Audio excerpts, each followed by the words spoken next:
Hello and welcome to the Mum Boss Method podcast. Happy, I'm going to say Sunday because it is actually Sunday when I'm recording this, but you might not be listening to it on a Sunday. So happy whatever day it is, happy day that ends in a Y. I hope you're good. Like I said, it's a Sunday. I am recording this just before lunchtime. I've had a busy weekend, been out for a run this morning, been for a nice dog walk. It's a beautiful day here, nice and sunny and nice and chilly. I like it like that. But it's been a busy weekend. I've actually been working quite a lot of it, which is fine. Love that for me. I've also upcycled some furniture. What else have I done? Um, Optician's appointment, the stuff. Anyway, today's episode, we're going to talk about a couple of client questions that I've had around calories, exercising, and the scales. And I thought these were great questions to bring to the podcast. So, yeah, rather than talk about one topic, I thought we would talk about these things. So, first one, how do you split your calories through the day? Great question. And a lot of this is going to depend on your personal preference. Do you get really hungry in the morning and then you feel like you need to eat quite a big breakfast? Do you prefer to have like a lighter lunch and then a bigger dinner? Most people tend to eat their biggest meal of the day in the evening. So it makes sense to have, a good chunk of calories for that meal. Let's say your calorie allowance for the day is 1800. And so maybe you would want to save kind of 600 calories for that evening meal. Meaning that you've got 1200 calories for the other meals of the day. So you could say have 500 at breakfast, 500 at lunch, and that leaves you 200 calories left over for some snacks, either through the day or after dinner, up to you. But I thought I would just talk to you what I thought might be a more useful thing to do is to talk to you about the mistakes that most people make when I start working with them. And the most common one that I see is, well, there's two really common ones that I see. So the first one is making breakfast really, really small or skipping it altogether. So just making breakfast maybe 200 or 300 calories and thinking that that will help them to save calories for later in the day or save calories for snacks. And the problem with this is a breakfast of, say, 250, 300 calories, unless you're eating pure protein, is really not going to fill you up.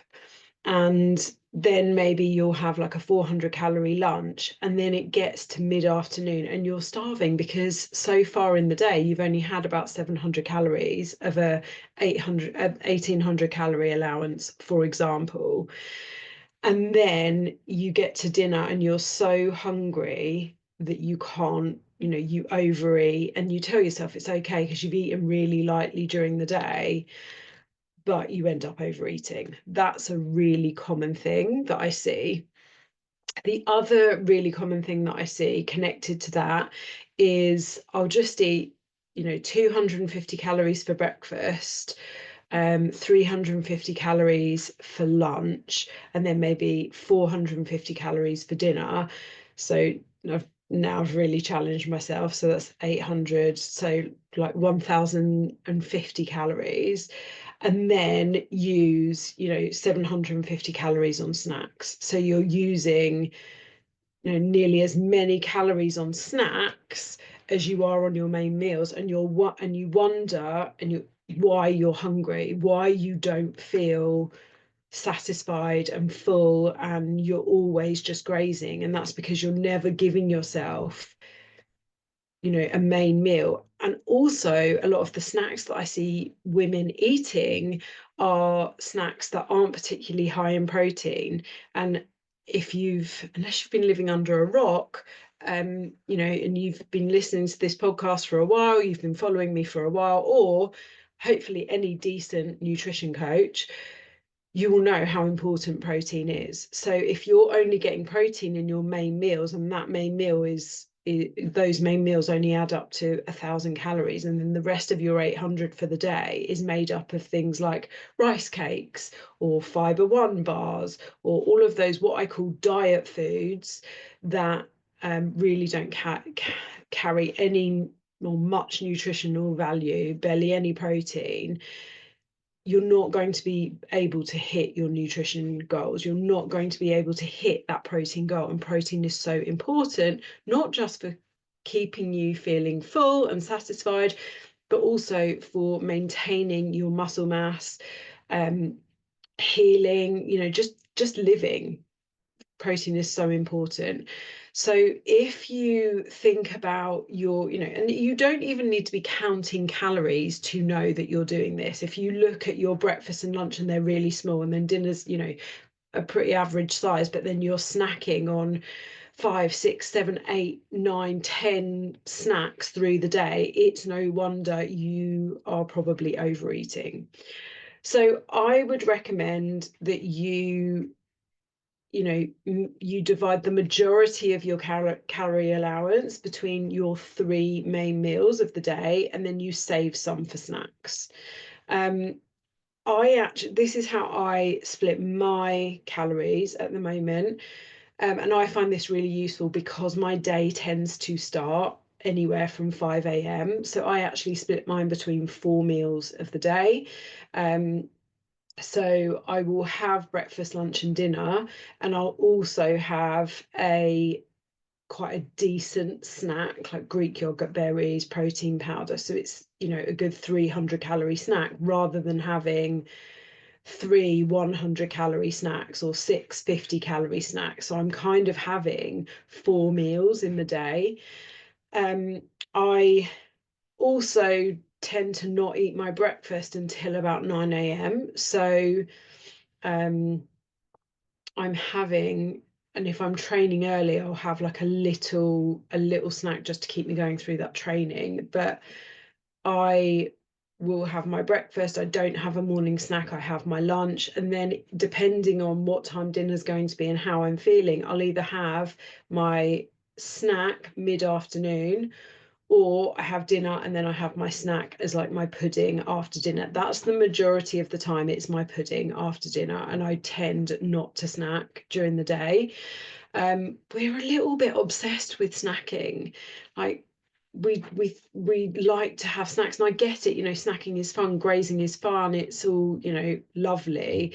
But actually, if you've got health, fitness, fat loss goals, then getting into a really structured routine with your food will be really helpful for you, rather than grazing your way through the day. Because actually what you're never allowing yourself to do is to work out what your true hunger cues are. That's the problem with grazing through the day, is that we don't allow ourselves to kind of really feel hunger because we're just nibbling.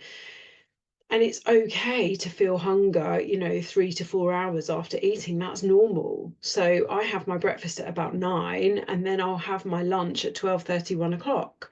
And by that time, I'm really ready for my lunch and I'm really enjoying it. And then say I have my lunch at 1 o'clock. If I then feel I need a snack at, say, 4:30, 5 o'clock, I can have my snack then. Or sometimes I can actually make it till dinner.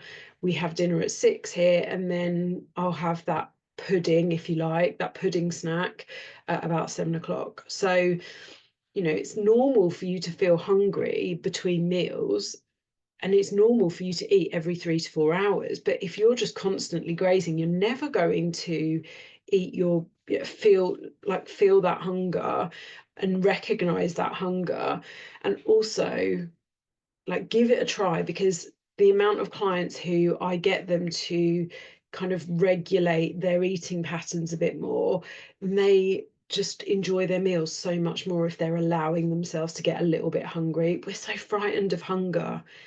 it's a natural process. Now, I don't mean get yourself so hungry that you've got the shakes, but hunger is normal. We're so frightened of it. So yeah, that's the answer to that one. Okay, next question. How much exercise do I need to do to be in a calorie deficit? Okay, your exercise is not what should be solely putting you into a calorie deficit. If you only exercise to get yourself in a calorie deficit, you are going to create a really unhealthy relationship with exercise. And then when you reach your goal body, I'm not going to call it goal weight, but your goal body composition, your fat loss goal, what's the motivation then for you to carry on exercising? When exercise is the number one act of self-care that you can take for yourself, irrespective of how much body fat you've got to lose, just undertaking regular exercise will reduce your risk of so many health, long-term metabolic health diseases, things like heart disease, type 2 diabetes, certain types of cancer. So if you are linking exercise to fat loss, what's your motivation going to be to carry on the exercise when you get to where you want to get to? Okay, so in my client groups, we do not exercise to lose weight. We exercise because it's good for us. It helps us get fit. It helps us get strong. It makes us feel good. You know, it gives us headspace. It's a good stress reliever. We don't exercise to create that calorie deficit.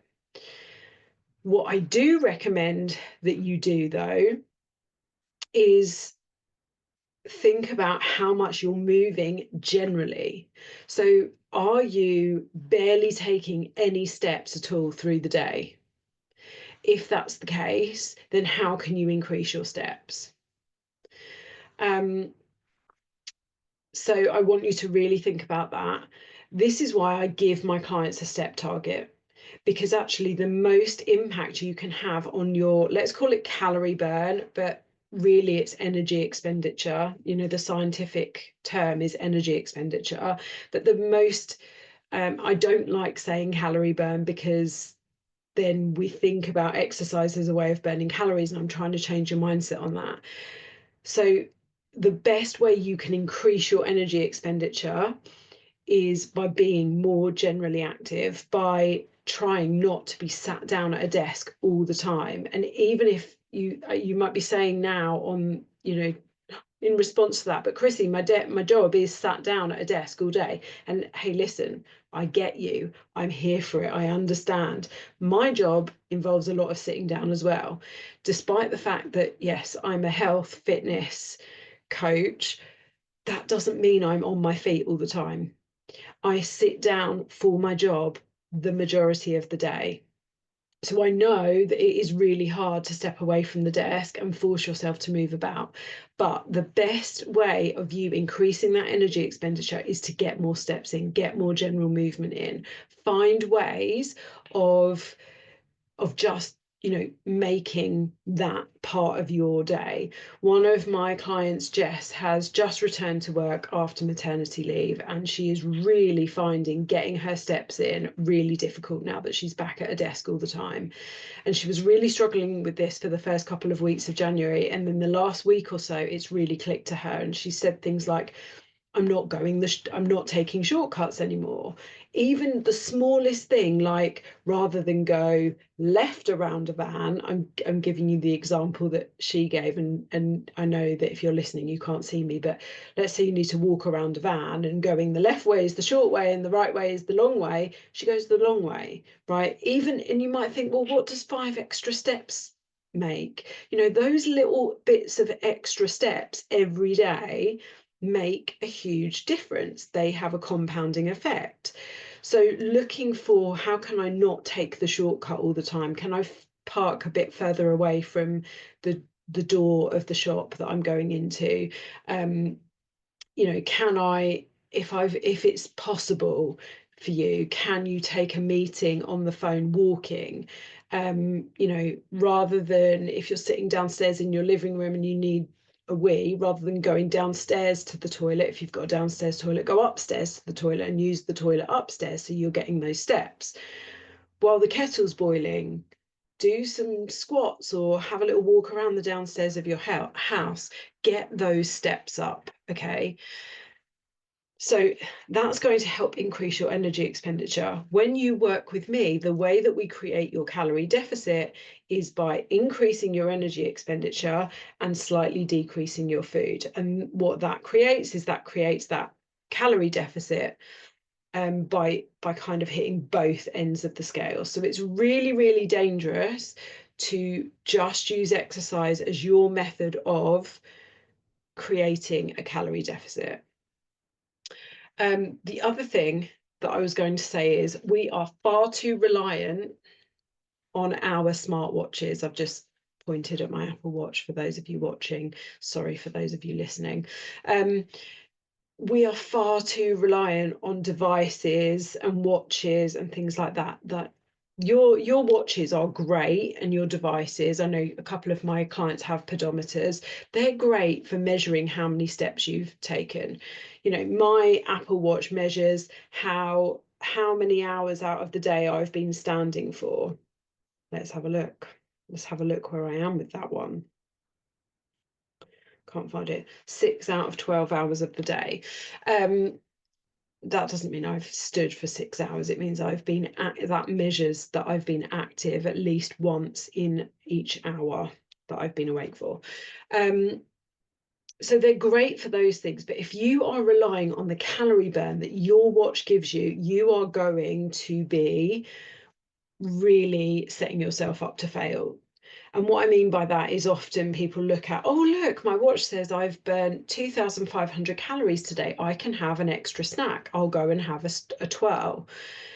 If you're working with a coach, you know, my clients that are working with me, I give you a calorie allowance that includes your activity. So you tell me how active you are, and I give you a calorie allowance that includes that activity. So if you're eating back your exercise calories, you will not be in a calorie deficit.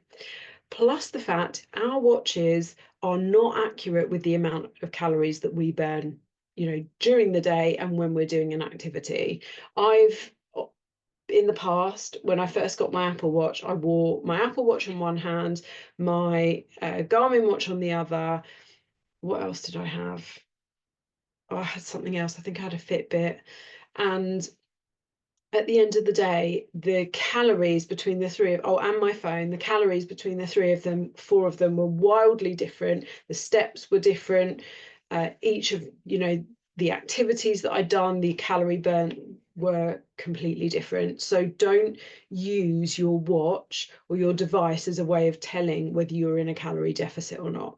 Now, of course, you don't need to be tracking calories in order to know that you're in a calorie deficit. I've got plenty of clients that work with me and they don't track their calories.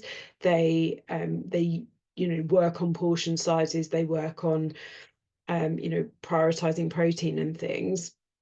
But the fact of the matter is, the truth is that you still need to be in a calorie deficit in order to lose body fat. So please don't rely on your watch as a method of telling you whether or not that calorie deficit is still there. Okay, final question. What should you do if the weight on the scales doesn't change? Okay, so obviously I talk about scale weight a lot, and I talk about it not being the only measure of success. So here's some questions to ask yourself if the weight on the scales does not change, because at the end of the day, what we would like to see, and this depends on your starting point, okay, if you are a small woman who does not have a lot of body fat to lose, you will see smaller changes on the scales. But if you are, you know, following the principles of a calorie deficit, protein, veg, you're lifting weights, you will see more progress in other areas such as pictures and measurements than you will do on the scales, okay? But some questions to ask yourself if the scales haven't moved, because what we do still want to see over time is the scales going down for most of you, okay? And that caveat is because I work with some quite short women, and I need you to understand that the scale measurements will be smaller as long as you're doing everything you should. So here's the questions to ask yourself. Okay, what else are you measuring? Are you measuring your energy? Are you measuring how many steps you're getting? Are you measuring the weights that you're lifting in the gym or in your home workouts? Are you measuring your sleep? Are you measuring, like physically measuring with a tape measure? Have you taken progress pictures? Are you, are you thinking about a specific pair of jeans or a specific item of clothing and how that fits you? Because if you are only going by the scales, especially if you're a client of mine and you are only going by the scales, you are not measuring your progress correctly. Okay. Example, you can't see this, but I'm wearing a denim jumpsuit that I got for Christmas. And when I put it on Christmas Day and I tried to put it on again on New Year's Eve, it felt tight across the bum, it felt tight across the waist. And I probably could have worn it, but I wouldn't have been able to sit down comfortably. Now, I've been in a gentle fat loss phase for the last 4 weeks in January, and this morning my weight was higher by 1 kilogram than it was last Sunday morning. Okay. Yeah, I've put this jumpsuit on and it fits and I can sit down, and I've had it on so far for about 3 hours. I've eaten, I've drunk, like I'm standing here currently needing a wee, TMI, sorry. And it fits and it's comfortable, and it was comfortable as soon as I put it on. It's not, oh, you've had it on for 3 hours, the denim stretch. It was much more comfortable when I put it on first thing this morning. Yet my weight is 1 kilogram higher than it was last week. Okay, so I know that I'm losing body fat because I've compared my pictures, I've taken my measurements. Actually, my measurements haven't changed, but I could be measuring in the wrong place. My clothes are feeling better. So I know that I'm losing body fat. Okay, so what are you measuring? That's the thing to think about. Are you being as active as you're kind of being targeted to be, right? Are you hitting your step goal? Are you hitting your workouts, right? Whilst I've just said we don't exercise in order to lose weight, we don't, but your calorie, it doesn't matter what calorie calculator you use, it will be based off of your activity level. And if you're not being as active as you said when you set those calories, then that's going to make a difference. Okay, so think about that. Are you snacking between meals? I've already talked about how you can space your food out. I've already talked about making sure that your meals are a little bit more equal rather than weighting one meal as really heavy. Obviously, your protein in that really, really matters as well. But are you snacking?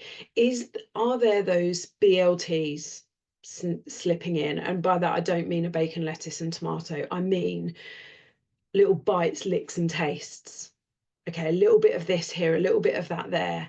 Are those slipping in? Okay, one might not make a difference, depends what it is. I mean, if you've just made a brownie batter that you're going to bake and you lick the spoon and the bowl, that is going to make a difference. But are the bites, licks, and tastes setting in? Like, are they creeping in? Where are you in your cycle? So if I think about my weight this morning, I don't have a cycle because I have a Mirena coil, but that doesn't mean I'm not having hormonal cycles. I just don't have a period. So it could be completely related to where I am in my cycle, my suppressed cycle. Are you sleeping well? That's one thing that I've really struggled with this week is sleep. I'm still on a massive catch up from 4 days over the last week where I was literally getting 3 hours of sleep a night, and I'm still trying to catch up on that. That will create stress, that will create water retention. Are you stressed? How's your digestion? Are you constipated? Another thing, like I went out for dinner last Saturday. there wasn't a huge amount of vegetables with that meal. I really noticed that. I had some cheese after the meal. I really noticed that. I felt sluggish. My digestion felt sluggish at the beginning of this week. If you're tracking calories, are you tracking accurately? If you're not tracking calories and you're going by prioritizing protein, making sure you get your fruit, veg, and fiber, and making sure that you're, being aware of your carb portions, are you doing that, or are you letting things slip? Maybe it's worth a couple of days of tracking just to see where you're sitting. One of my other clients doesn't really track her vegetables, but also didn't really eat many vegetables before she started working with me. And now we've increased her vegetables, and I've asked her for a couple of days, right, just track your vegetables because we need to see where they are. Now, listen, I don't want you tracking all of your veg. I don't want you to, because you should be able to eat your fruit and veg and that just be like kind of limitless. But if we're eating a lot of potatoes and we're not weighing them, a lot of things like parsnips, a lot of things like peas and sweet corn, they are slightly higher in calories. Now, I don't want to demonize them because veg is good for you, but depending on what it is you're eating, just track it for a couple of days and see where it comes out. Things like oils, fats, butters, are you measuring them? You don't necessarily even need to weigh them. You could just measure them with a spoon. One of my other clients, Tanya, she wasn't tracking with me and she was making great progress, and then the scales just kind of stopped moving. So I said, right, just give it a couple of days of tracking. Let's see where you get to. And she realized within the first day, it's things like olive oil. I've not been measuring them. It's just a splash here, a splash there. And probably what I would have thought of as a teaspoon is probably more like a tablespoon or more. So things like that add up. So if the scales aren't moving, get really honest with yourself. Are you being as accurate as possible with your tracking? Are you sticking to the principles? Are you being active enough? Because with my clients, I won't move their calorie level, their calories down, unless I can see that they are hitting all of those things. And what I would say is and I probably should have started with this, but don't expect the scales to move just because you want them to, and don't necessarily expect them to move after 1 or 2 weeks. Like I've just said, the scales have gone up for me this week, but I'm fitting into some clothes that I couldn't fit into 4 weeks ago. It could be, I used to work with another client called Helen, and the scales would kind of stay for 3 weeks or so, and then she'd have a big dip down, and then they'd stay for 3 weeks or go, and then they'd have a big dip down.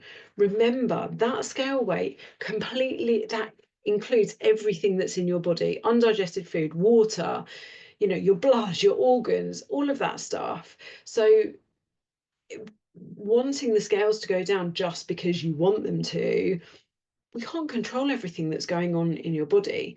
You need to flip the mindset. Am I ticking the boxes? Am I doing everything I need to be doing? Yes. Okay, then I just need to trust it will happen. I just need to trust the process, and I need to stop letting something like the scales trip me up. Okay, but get honest with yourself. Have a few little bits and pieces been sneaking in. Yeah, think about it. Okay. You know what? I didn't think that this was going to be a very long episode, but I've been chatting for half an hour already. Look at me.